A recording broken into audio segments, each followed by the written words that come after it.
ఒక ఎమ్మెల్యేగా దాన్ని కాపాడుకోవాల్సిన బాధ్యత. అది మ్యాక్స్ చట్టం కాబట్టి దాని మీద ప్రభుత్వ అజమాయిషి ఉండదు.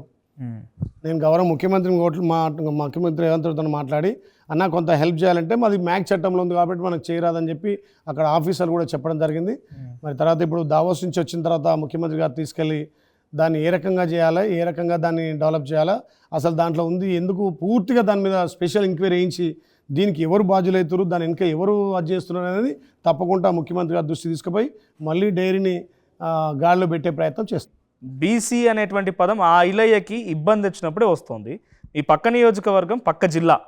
సో నల్గొండ నుంచి టీసీసీ అధ్యక్షుడిగా పున్నా కైలాష్ నేత, తెలంగాణ ఉద్యమకారుడు, ఉస్మాని విద్యార్థి నేత కూడా ఆయనని ఎన్నిలా ఇబ్బంది పెడతారో చూస్తారు మీరు. ఆయన వద్దని చెప్పి కొందరు లెటర్ రాయడాలు, తర్వాత ఏకంగా అఫీషియల్ లెటర్ ప్యాడ్లు. మీరు ఎందుకు వాయిస్ రేజ్ చేయలేక అప్పుడు బీసీ కనిపించలేదా? బీసీ అంటే ఐలయ్య మాత్రమేనా? అంటే మీ బీసీల పక్షాలందరినీ మీరు కాపాడుకోలేరా? ఒక హోదా, ఒక పదవి, అధికారం ఉంది కదా. తప్పకుండా బీసీ బిడ్డల కోసం బీసీగా కొట్లాడే బాధ్యత నాకుంది. ఎక్కడ కూడా కైలాస్ మీద అన్నప్పుడు కూడా నేను కూడా మాట్లాడడం జరిగింది. కాకపోతే ఆ జిల్లాకు సంబంధించి వాళ్ళ విషయాలు ఏమున్నాయి, ఎందుకు జరిగిందని అంత లోతుగా పోలే. నేను ఎవరి పట్టించుకున్నప్పుడే నా మీద ఇన్ని రాళ్ళేస్తారు, ఇంకా పక్క జిల్లా పట్టించుకుంటే నాకెందుకు? నా జిల్లా నాకు ముఖ్యం. ఐలయ్య గారు, ఇప్పుడు ఈ ఫోన్ ట్యాపింగ్ కేసును అసలు ఏం చేద్దాం అనుకుంటున్నారు? ఇది డైలీ సీరియల్లో సాగదీస్తున్నారు. హరీష్ రావుని పిలిచారు, కేటీఆర్ని పిలిచారు.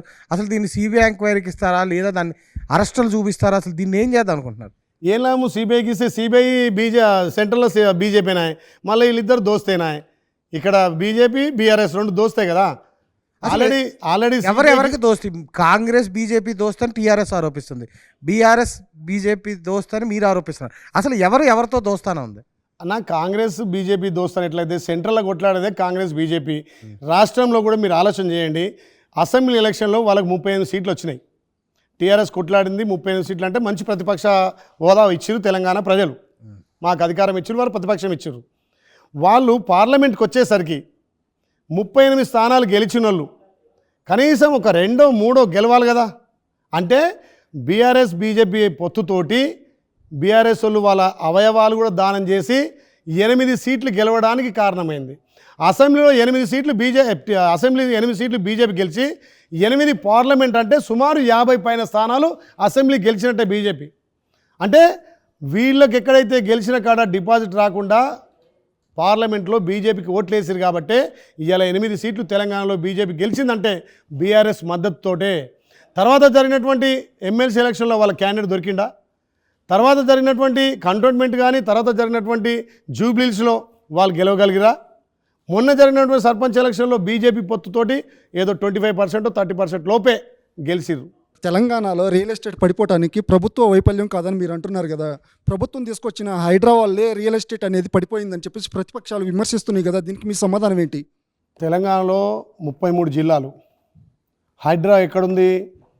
హైదరాబాద్ ఎవరైతే నాలలు ఆక్రమించుకుర్రో, ఎవరైతే మూసీ మీద ఆక్రమించుకొని కట్టిర్రో, ఆక్రమార్కుల గుండెల్లో రైలు పరిగెట్టడానికి అయ్యేది హైడ్రా వచ్చింది.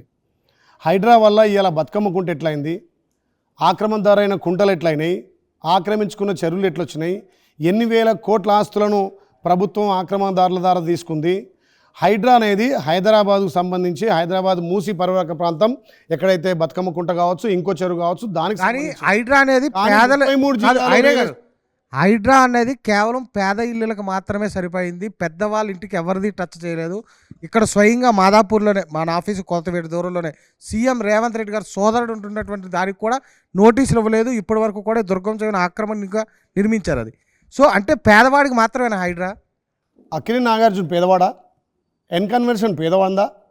మరి 10 ఏళ్ళుగా ఆ రాష్ట్ర ముఖ్యమంత్రిగా, ఆ రాష్ట్రంలో ఉన్న మంత్రులుగా నాగార్జున ఎన్కన్వర్షన్ ఎందుకు కూలగొట్టలేకపోయారు? ఇవాళ ఎన్కన్వర్షన్ చూస్తే చెరువుల ఆనుకొని దాని గోడకే ఒక 5-6 ఫీట్ల నీళ్ళు వస్తాయి. మరి వాళ్ళకి కానరాలేదా? ఎన్కన్వర్షన్ మాదాపూర్ సున్నం చెరువులో గుడారాలు వేసుకున్న వాళ్ళు పేదవాళ్ళే. ఎంఐఎం అసదుద్దీన్ ఓవైసీ వాళ్ళు కాలేజీలు కట్టింది వాళ్ళు పేదవాళ్ళ.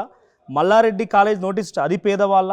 సీఎం రేవంత్ రెడ్డి సోదరుడు తిరుపతి రెడ్డి ఇల్లు కూడా నోటీసులు ఇచ్చి నెంబర్లు వేసి ఎన్ని ఫీట్లు లోతు వరకు వెళ్తుంది రాసిన తర్వాత వాళ్ళ నిలిపివేశారు. నోటీసులు ఇవ్వకుండా కూల్చివేస్తారు. బీదవాళ్ళు అయితే, పెద్దవాళ్ళు అయితే నోటీసులు ఇవ్వాలన్నా ఆలస్యం కావాలన్నా? ఈ ప్రభుత్వమే పేదోళ్ళ ప్రభుత్వం. కాంగ్రెస్ అంటేనే పేదల పార్టీ లేదు మనోజ్.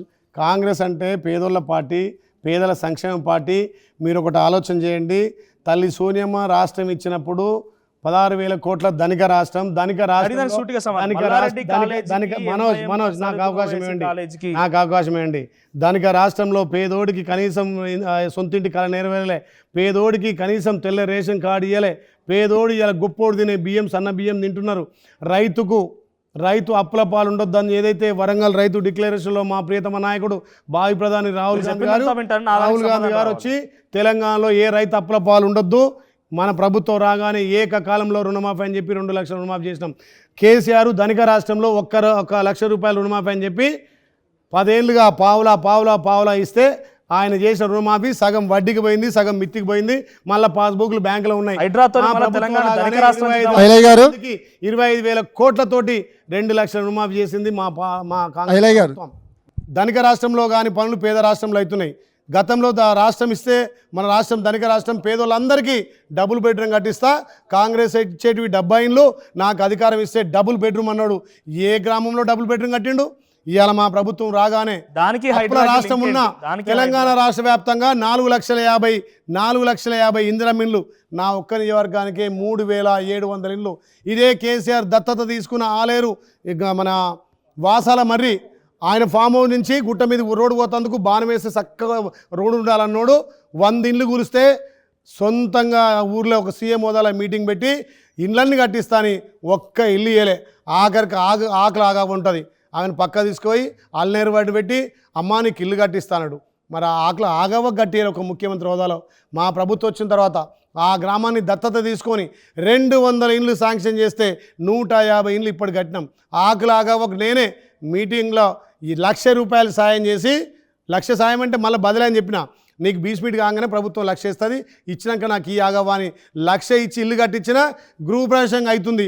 1,00,000 ఆగవంటే నా బిడ్డ నాకు ఇచ్చిన బిడ్డ నీకు ఇయ్య అంటుంది. అంటే ఇది ప్రజాప్రభుత్వం. కేసీఆర్ దత్తత తీసుకున్న గ్రామం వాసాల మరి కూడా 150 ఇండ్లు కట్టినాం. తెలంగాణలో ఎక్కడ కట్టిండు? ధనిక రాష్ట్రం ఎందుకు అప్పుల పాలైంది? పనికిరాని కాళేశ్వరం కట్టి, కూలిపోయే కాళేశ్వరం కట్టి, రాష్ట్ర సంపదను కొల్లు కొట్టి, ఇవాళ మిషన్ భగీరథలో స్కామే, ఏది కలెక్టర్ ఆఫీసులలో స్కామే, ఆయన కట్టిన బిల్లు. అంతెందుకండి, మీ ఛానల్ ద్వారా చెప్తున్నా, కవితమ్మ ఏమంటుంది? మనం ఆశించిన తెలంగాణ రాలేదు, దొంగల పాలైంది. హరీష్ రావు సంతోష్ రావు మొత్తం దోచుకున్నారు. అన్నా జాగ్రత్త నిన్ను కూడా హరీష్ రావు అనేవాడు ముంచుతాడని కవిత చెప్పిన మాటలకే వాళ్ళు సమాధానం చెప్పలేదు. అల్లయ్య గారు, మల్లారెడ్డి కాలేజ్ నోటీసులు పోయినాయి, సీఎం రేవంత్ రెడ్డి సోదరు ఇంటికి నోటీసులు పోయినాయి, ఎంఐఎం అసదుద్దీన్ ఓవైసీ కాలేజ్ నోటీసులు పోయినాయి. అన్ని చెరువులు కబ్జా చేసి కట్టింది మీ ప్రభుత్వం చెప్పింది కదా.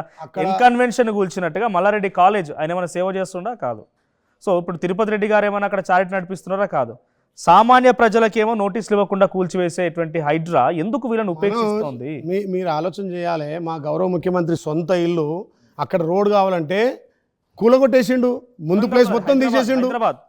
హైదరాబాద్ ఒక రాష్ట్ర ముఖ్యమంత్రిగా ఉండి కూడా ప్రజలకు రోడ్ అవసరం ఉందంటే సొంత ఇల్లే సెట్ బ్యాక్ అయ్యిండు, కట్టిన ఇల్లు కూలగొట్టిండు. అంతకన్నా నిదర్శనం కావాలి.